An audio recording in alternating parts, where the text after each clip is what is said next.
Las Vegas Discount.net's the best there is. Save up to 50% on your next Vegas trip. And travel, rental, shows, and tours. Find the deals you're looking for. Las Vegas Discount.net. Las Vegas Discount.net. If you're going to Vegas for deals that are the best, visit Las Vegas Discount.net.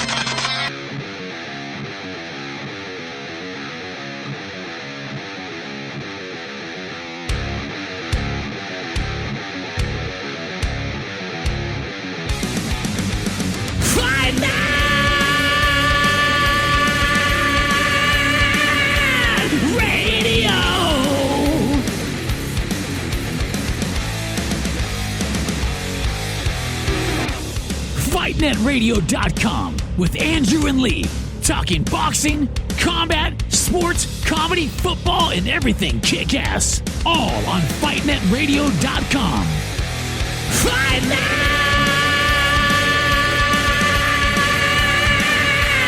Radio! Hola, soy Julio César Chávez. That's lights out, baby. Lights out all day. This is Sugar Ray Leonard, and you listen to Fight Net Radio. I mean, this is ridiculous. It's a radio show. It ain't a one-hour television spectacular. Everyone in this room is now dumber for having listened to it. We gon' know. I got eyes and ears everywhere. I got friends all over the world, man. Who gives a shit with Whitey? He's a piece of crap. With a tear in my eye. God, I hope that recorded. Damn Hi, it. everybody. It's by far not the worst thing I've ever done to you, Andrew. Hi, everybody. Welcome to Fight Net Radio. Lee Honish, Andrew Labouche, and the traitor, Miguel Aragon. Follow him at Fight Fiend Migs or on Dan Rayfield's station, apparently. I'm infiltrating. Jeez. Do you wish to address the allegations that I presented this past Sunday? I know you don't listen to the show, but I'm going to present the allegations that Andrew and I concluded by you not being able to join us on Sunday mornings with this lame work changed rule. And then I see that Dan Rayfield has new content available.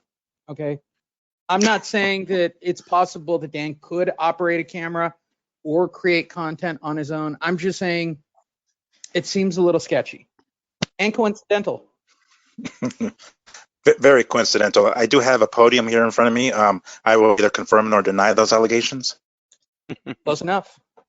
Andrew, how are you with the kids? Apparently, we heard you have to go feed babies and change diapers and keep Junior from eating through the fence line. Well, they're sleeping right now. The boys are sleeping, so that's good. That's not good. It's 5 o'clock in the afternoon. Yeah, well, when they go down, dude. So you just bury. It's better to do that than they stay fussy, right? Yeah. So they're down. Savage. Junior's been down for a while. Junior's been down for a while. I came home, he was asleep, and then Giovanni just passed out. He's the one that's going to be a wrecking ball until about 3 in the morning. Yeah. Sometimes I leave. My boys they're already up watching TV, guys. It's pathetic. I don't know what the fuck. Xbox City. Hi, everyone. Welcome to Fight Net Radio.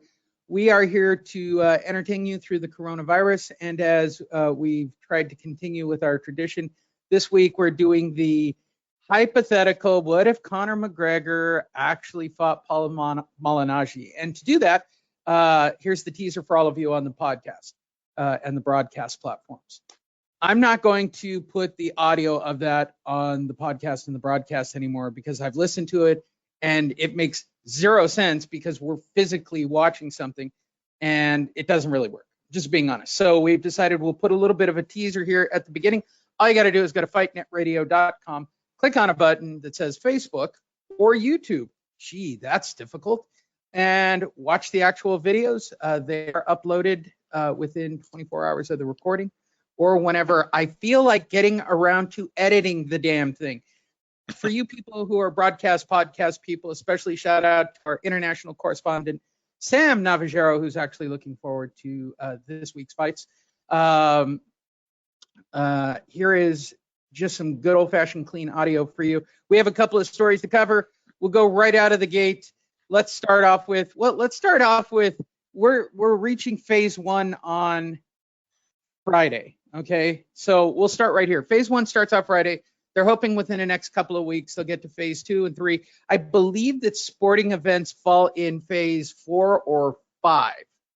And I think the reality is, when it comes to boxing, when it comes to football, I'll start with you, Andrew. Will you just be happy to have it back on television? Yes and no. Listen, we know the fights aren't going to be that great because they don't want to risk anything right now. Everyone's coming back and kind of getting back into the roll of things. So, we're going to see a couple of bullshit matchups probably. So, there's a little give and take. But yeah, just happy. Probably more happy that if football makes it back. We got to go through the low side on boxing because I just don't see any big matchups happening for a while. And then boxing will eventually get back to where they were before this COVID-19 broke out. Then on a side note, Andrew, you personally, are you going to be happy with the fact that 3,000 to 4,000 people are going to die every day since none of us can fucking stay on lockdown? Reaction, Andrew. Well, we'll see what happens. I don't know. Everyone's a lot more aware of their hands nowadays. Cleaning, coughing, sneezing, things like that. Now, you still have your knuckleheads out there. It's going to be funny to see the fights that might break out because people refuse to, put their sneeze into their sleeve or their cough into their sleeve or whatever. I do expect a few YouTube videos to get out there like that. But overall, I think people are going to be a lot more aware of their surroundings now and germs, and we should have at least a cleaner. I'm not going to sit there and say it's the new norm or anything's going to be the new normal. Just a cleaner, hopefully, America. All right, last question because I'm dying to know. For Gio and Junior, have you injected them with sunlight or disinfectants for the president's order? No, I didn't. Not that stupidly. I don't know what the fuck. How about do they gargle it? Do they gargle it? Maybe. I do know. I got to tell you guys though. Probably. I didn't hear the president's words. Okay. But everyone, I know everyone's saying that he told people to do this. Correct. Wait a minute. Okay. I got to tell you that I knew a man who came here to this country. He didn't know English, couldn't read anything like that. He was basically a gopher for us, right? Sometimes we asked for a hammer, he'd bring a screwdriver out, yell at him. He was a good guy. And one time he had a date. He had a big date. And he liked big girls too. Dude was awesome. Fucking loved him. So much. Once I got stories. Whatever. Let me not get off track. You got a big date, Lee. He goes into his bathroom and goes underneath the cabinet, and he grabbed something that had a man smiling, that had a sparkle on his tooth. Oh, Mr. Clean. Yes, sir. Oh my God. That happened. It's better and better. That happened, Lee. He drank it and he blistered his whole mouth up. There was no date. There was no sexy time, as he used to like to say. No BBW for no, not at all. So you gotta watch what you tell a certain level IQ of people, right? The man didn't know English. He barely knew English. He couldn't read it, of course. And he's seen the guy's teeth sparkle, so he fucking put it in his mouth. You gotta watch what you tell. Oh, hold on, Andrew, just so I can get in trouble with the general public or the people who listen to this show. The only people who injected or drank bleach per the president's order were dumbass hillbilly white people. Hey, I'm just saying I've seen a man do it. So you got to watch. You got to watch what you say to people. By the way, the only markets that are opening, if you want to go conspiracy, are dumbass white markets. There's like trigger words. There's trigger words to people that don't know English. President, Lysol, drink it. Boom, they're doing it. That's those three words is all they grabbed. I turn to you, Miguel. Lee, it's funny. Lee, it's real though. Can we just? I don't want to fuck around about it. It's real. You got to watch what you say to some people, man. But I'm not that dumb. No, sir. I also not read. If you listen to Fight Net Radio and you're not smart enough to do the difference, then I highly recommend to gargle with fucking bleach. All right. Jesus Christ. You've been listening to the show this long and keep downloading it. You clearly aren't smart enough. Go look a post. All right. Go go visit an old folks home or go visit a hospital, get the COVID, and go gargle. Or here's a better suggestion, which is what I've been doing. New Amsterdam Vodka Black Label, 100 proof. Want to make sure everything dies in your system, including you? New Amsterdam Black Label Vodka. Miguel, Yes. scoring in general, I'll give you the same question. You don't watch football, but I believe scoring is affected by the crowd. I do, especially with one-on-one combat. The crowd affects the overall scoring of the event. Otherwise, it's the amateurs, basically. Are you going to be nerdy enough and get back into it enough that you basically at this point watch esport on TV? Yeah. No, definitely not any sport. I mean, I'm definitely looking forward to fights coming back for sure. I am kind of interested to see how it's going to go down with these judges, to see if maybe, because like you mentioned, the scores are influenced by judges, are influenced by the crowd. Every time a punch throws and maybe it doesn't land, that you can tell from one camera angle, maybe the judge thought it did land because they hear the roar of the crowd. So I'm interested to see if it influences, I guess, in a positive way. But I have read that some of these judges might not even be in ringside or cage side. They might be like in a room more. And I mean, even the commentators are going to be, commentators are going to be in separate tables. So it's like, holy shit, this is going to be. To their head. Yeah, they'll be here texting and shit. Like, let me pay attention. Like, what the fuck? I don't know if it's going to be any better. But I mean, I'm just thrilled there's going to be fights. Yeah, exactly. I'm thrilled there's going to be fucking fights. Like, period. I really don't want the crowd. Yeah, I would like for them to be there, but at this point, I'm just fucking desperate. I want some fights already. Well, there you go. And there's from our team. Hey, here's another reminder. Go to fightnetradio.com, click on the Facebook or the YouTube link. You're getting 2 fights for the price of 1 this week. That'll be available on Facebook. Yeah. And listen, that's always been our idea, is to put these judges in a room, right? Why ringside? Let's put them in a room. Let's give them every angle from every camera and let them go to work. Yeah. Now we got to be no commentary. And no commentary, no crowd. Right. Also, you can't get influenced by screams of yay on misses. Right. I remember Oscar used to get away with that a lot. So, anyways, I like the idea. I got to be honest, Julie Letterman's still gonna fuck it up. Just and we got to have somebody watching them. Right. Like, there's got to be a camera, a live stream. Dazin's got to be in there. Someone's got to be in there. Like Miguel just said, they got to be paying attention. What if they go in there and the dude's like he's on his phone and the fight's going on? Like, someone has to be watching that they're actually paying attention. Here's a great opportunity for one-on-one combat, and I mean this for the UFC. And yes, it is. Yes, here's a great opportunity for you guys to do round-by-round scoring. Have those guys hit a button on their little fucking computer. Let me see their score right there at the end of the round. Fuck it. Do it. Do it. Do it. Oh, they're going to tell the corner. Good. He'll know to go out for fucking broke in the second half of the fight. Jesus Christ. I'm so sick of this. But see, okay, what scares me about that one, Lee, is the running. Because there is no point deductions for someone to just totally put on his running shoes and start doing circles. He's up by 4. There's only 3 rounds left. If I'm up by 4 and there's 3 left, and I know it based on the scorecards, aren't we saving lives? But see, that's what we're scared of. We don't want the sport to turn into that, though. You know how many boos you're going to have, but there's nothing. You realize we can't hit a quarterback anymore, Andrew? What are you talking about? Oh, fuck. Well, I'm not talking football. I'm talking boxing. Boxing, yeah. Andrew, I think I have like remedy for that, or at least sort of like suggestion. So if rather than to wait so long in between fights to have scores, how about we do it like Lee said, round by round. So the guy doesn't have a chance to get too far ahead, because obviously you're not going to win a fight by 1 round. So if the guy's like put the screen and the guy just lost the round, he's like, oh shit, I better come out next round. The opponent is thinking, well, I better win this next fucking round because 1 round isn't going to win the fight for me. So it isn't until the later rounds, I think, that we're going to see people backpedaling. But as long as we put the scores after every round, then at that point, there's an immediate action. The very next round, it doesn't, instead of as opposed to at the 6th round mark or at the 4 round mark, at that point, one guy's hella ahead and we're like, oh shit, and it's really behind. Well, then you'd have to include the MMA rule, right? The stalling rule. If boxing had a stalling rule, fights would look totally different. That's more the line.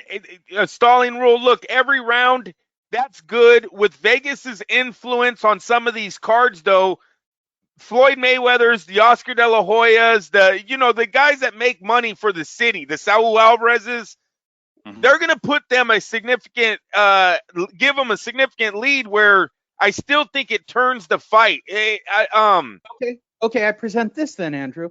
What if we just did a midway fight score? Here's the score from the judges midway through the fight. That could be good. I mean, if it's only one-time thing, or maybe in the 11th round. Why not in the 11th? I like six. That would be too late, no? I would say that's too late. No, well, I think six you is want right the guy where to you go do. for broke? Maybe the 10th round. Yeah. Right. Yeah. If you're if trying one to guy's get gonna more go for action, broke, the other guy's definitely going to backpedal, I'm sure. Especially he's if going to guy's for broke. backpedal, but it's better than watching 4 rounds of him backpedaling, right? Like Oscar, how they said he ran from rounds 9 to I don't know. I'm not really a fan of the open scoring because of the caution side on the guy who's on the lead. I don't want the sport to turn into that. I am into refs being in their own room, no fans, all the angles they can have, but we also have to have a camera in there watching them, and I'll see how that turns out. And I want the refs in the same room, not refs in separate rooms. And I add this: I want the judges to have cell phones with judges. Not only do I not want them to have phones, I want them to be naked while they watch the fight. There you go. Like how they baggage crack. There you go. Just like that, with the mask on to celebrate COVID. Moving forward, yes, you guys have waited for it. It's here, and it couldn't wait any longer. It certainly wouldn't make it to Sunday. Evander Holyfield is making his comeback. Yeah. Spurred on by the Mike Tyson comeback and the $1 million he's making per fight. We'll get to it in a minute. Evander's decided, I'm coming back too. I can at least get 20 grand. Oh my God. I can already see it. All right. First of all, I don't even want to read the story because it's already ridiculous. Let's just get to it, and let me jump over to Mike. So Mike Tyson's already getting offered $1 million a fight in Australia and everywhere else in exhibition fights. Remarkably, Evander came back. How long? Okay, this is just the plus minus bet. How long? Tyson, Holyfield, 3. Miguel? Oh, I go first? All right.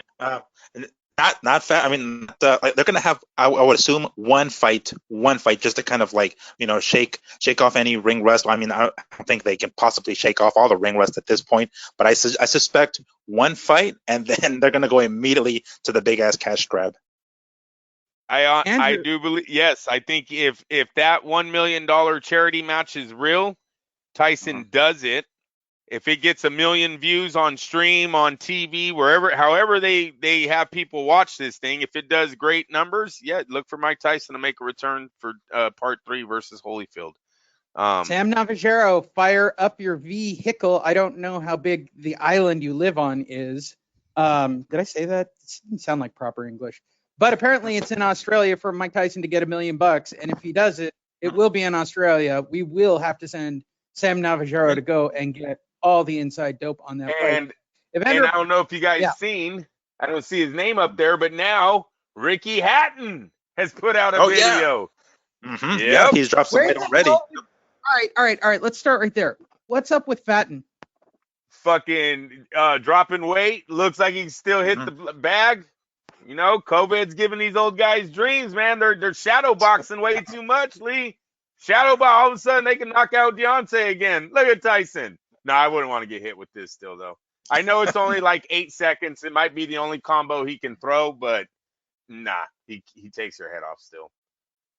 He's still busting ribs. Oh, yeah. Dude, the last thing that a fighter loses is power, especially if that's what he's known for, a powerhouse like that. His reflexes, his speed, have all that going. I'm sure his footwork is good, and maybe his chin, but damn, that power, he lands that shit, you're going down. It's going. Let's just be honest. How does Evander handle the psyche valve?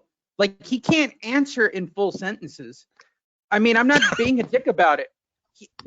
We've all seen Evander as of late. It only works as like they got to be real careful how they promote this. They're going to Macau. They're going to go to Macau. There won't be any rules. Lee, because no one's going to take it serious, man. These guys are 53 years old. Okay. Yeah. Or in their 50s. I don't even know. Well, he's 50. Wait, Tyson is 53 and Evander is 57. Yeah. Ooh. Oh shit. Evander needs 60. to stop. Evander won't get through training. He won't get through training. I'll say that right now. I don't care how good his body looks. His back won't be able to. This is your theory on me fighting too, Andrew. This is your theory, like I'll just get hurt while I train. Yeah, no.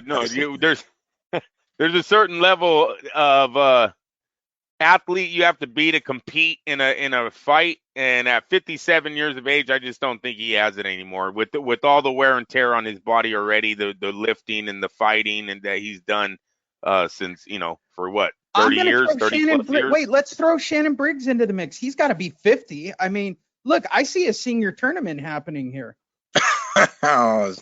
James Toney, might as well just toss James Toney should come back. Yeah. When James Toney is a big fat double R. You know what, you guys? James Toney. You know what? Roy Jones just called Tyson a bitch the other day. So why don't Roy Jones just come back and fight Mike? Jones at heavyweight finally.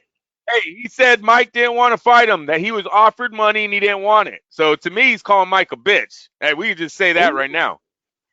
All right, here's my mega. So here's the build-up fight. They both take a tune-up. Then this summer in Macau, of course, because nobody will or Russia. I swear to God, this is like a fucking Drago fight. Evander Holyfield takes on Shannon Briggs, and Mike Tyson takes on Briggs. He's 50. He fits right in. Oh, you want him to come back? All right, because he's 50. All right, I thought maybe back. I don't think he went away. He was in the hospital, bro. I think he had a heart attack. Yeah, but whatever. It makes it fair for Evander. And then Roy Jones versus Mike Tyson, and that's your card in Vegas.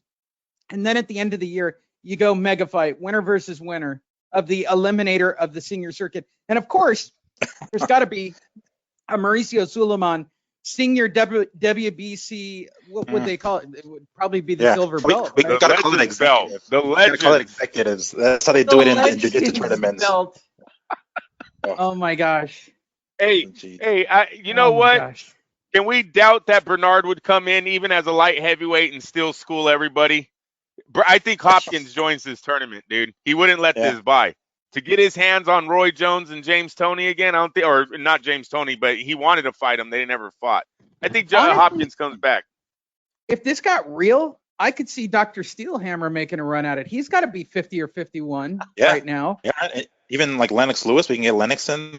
Lennox made that little cheap shot at Anthony Joshua not too long ago, so that's not far-fetched.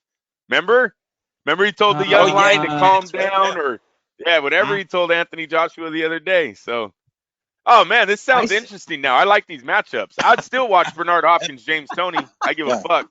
Always wanted to see it. The next Super Six has arrived, and it's all seniors.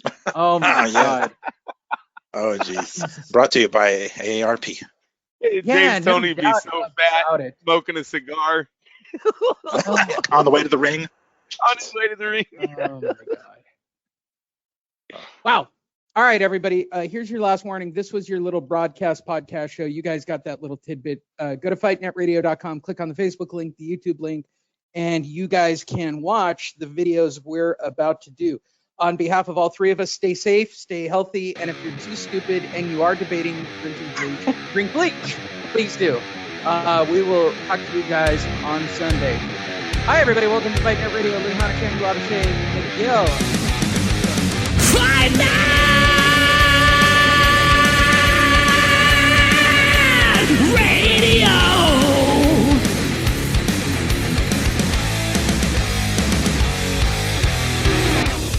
FightNetRadio.com with Andrew and Lee.